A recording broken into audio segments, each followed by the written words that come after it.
हमने lifestyle for sustainable development के सिद्धांत तय किए। हमने वैश्विक स्तर पर रिन्यूएबल एनर्जी को 3 गुना करने की प्रतिबद्धता जताई। भारत ने ऑल्टरनेट फ्यूल्स के लिए हाइड्रोजन के क्षेत्र को बढ़ावा दिया और ग्लोबल बायोफ्यूल्स अलायंस भी लॉन्च किया। हम मिलकर इस नतीजे पर पहुंचे कि क्लाइमेट फाइनेंस कमिटमेंट को बिलियन से बढ़ाकर कई ट्रिलियन तक ले जाने की आवश्यकता है।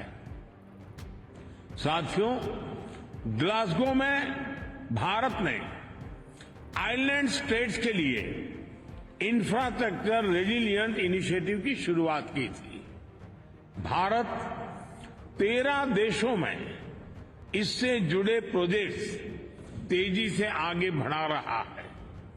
ग्लासगो में ही मैंने mission life style for environment का विजन आपके सामने रखा था।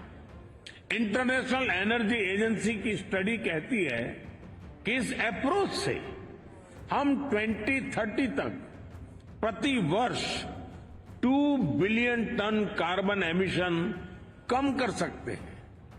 आज मैं इस फोरम से एक और प्रो प्लैनेट, प्रोएक्टिव और पॉजिटिव इनिशिएटिव का आह्वान कर रहा हूं। यह है ग्रीन क्रेडिट इनिशिएटिव। यह कार्बन क्रेडिट की कॉमर्शियल मानसिकता से आगे बढ़कर जन भागीदारी से कार्बन सिंक बनाने का अभियान है।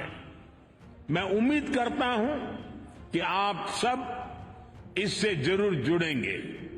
साथियों, पिछली शताब्दी की गलतियों को सुधारने के लिए हमारे पास बहुत ज्यादा समय नहीं है।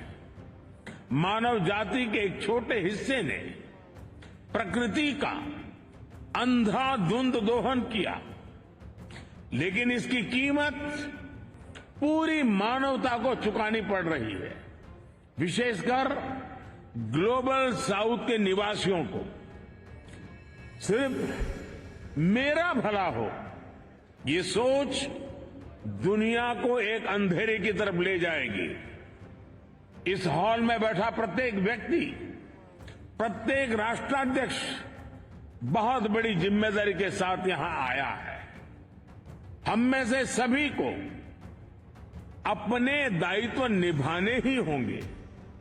पूरी दुनिया आज हमें देख रही है। इस धरती का भविष्य हमें देख रहा है।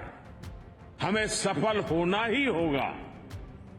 We have to be decisive. हमें संकल्प लेना होगा कि हर देश अपने लिए जो क्लाइमेट टारगेट तय कर रहा है, जो कमिटमेंट कर रहा है, वो पूरा कर कर ही दिखाएगा। We have to work in unity. हमें संकल्प लेना होगा कि हम मिलकर काम करेंगे, एक दूसरे का सहयोग करेंगे, साथ देंगे। हमें ग्लोबल कार्बन बजट में सभी विकासशील देशों को उचित शेयर देना होगा। We have to be more balance.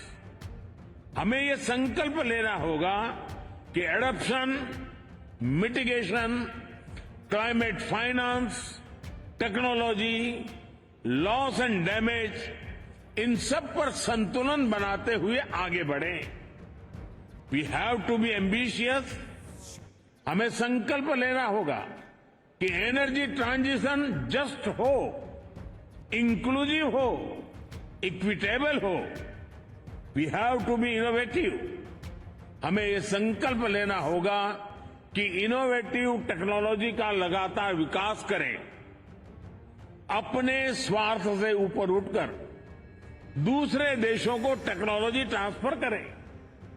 Clean energy supply chain को सशक्त करें।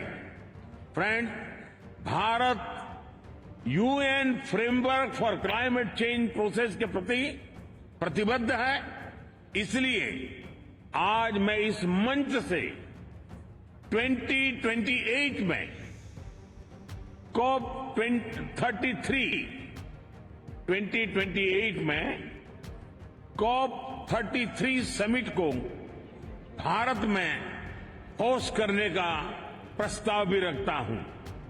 मुझे आशा है कि आने वाले 12 दिनों में ग्लोबल स्टॉक टेक की समीक्षा से हमें सुरक्षित और उज्जवल भविष्य का रास्ता मिलेगा। कल लॉस एंड डैमेज फंड को ऑपरेशनलाइज करने का जो निर्णय लिया गया है, उससे हम सभी की उम्मीद और बड़ी है।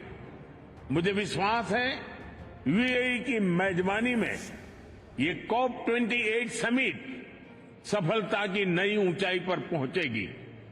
मैं मेरे brother his highness Sheikh Mohammed bin Zayed और संयुक्त राष्ट्र संघ के secretary general his excellency Guterres को मुझे ये विशेष सम्मान देने के लिए विशेष रूप से आभार व्यक्त करता हूं।